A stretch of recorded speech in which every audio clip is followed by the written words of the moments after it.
Naam, kwingineko wanasiasa wa Linda Mwananchi wamepeleka kampeni za uchaguzi mkuu ujao katika kaunti ya Kakamega ambako seneta wa Nairobi Edwin Sifuna amemtaka waziri wa vyama vya ushirika Wycliffe Oparanya kujiunga nao. Naam, Sifuna akisema ana imani kuwa vyama vya upinzani vitambwaga Rais Ruto debeni mwakani kama Will Lusige anavyotuarifu. Siku chache baada ya kuteka anga za Trans Nzoia, Bungoma na Busia, kikosi cha Linda Mwananchi kilitua Kakamega. Seneta wa Nairobi Edwin Sifuna akitumia fursa hiyo kumwomba waziri Wycliffe Oparanya kumuunga mkono katika azma yake ya urais ili kuhakikisha ametia kibindoni kura zote za Kakamega na kaunti za Magharibi. Mimi nataka niombe Mheshimiwa Oparanya, hata kama haukubaliana na siasa zangu, mimi naomba unibariki tu nianze hii safari ya kukomboa Kenya. Sifuna akikiri kuwa huenda asiwe na uzoefu wa siasa za urais, anasema yuko tayari kupata maelekezo kutoka kwa Oparanya ambaye amekuwa siasani kwa muda. Mheshimiwa Oparanya ni baadhi ya wale wazee ambao wamenilea ndani ya chama cha ODM.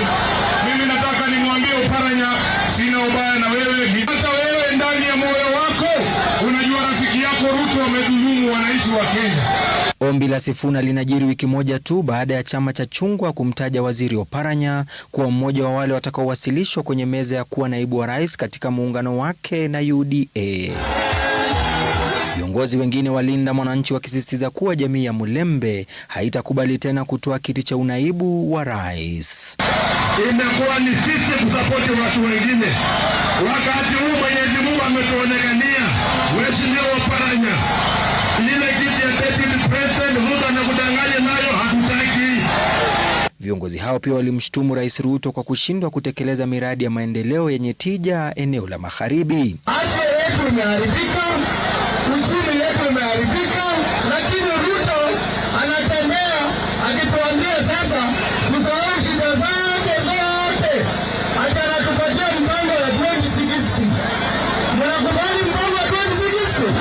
Wanasiasa wa Linda Mwananchi sasa wanaelekeza macho yao katika kaunti za Homa Bay na Meru. Will Lusige, Runinga ya Citizen.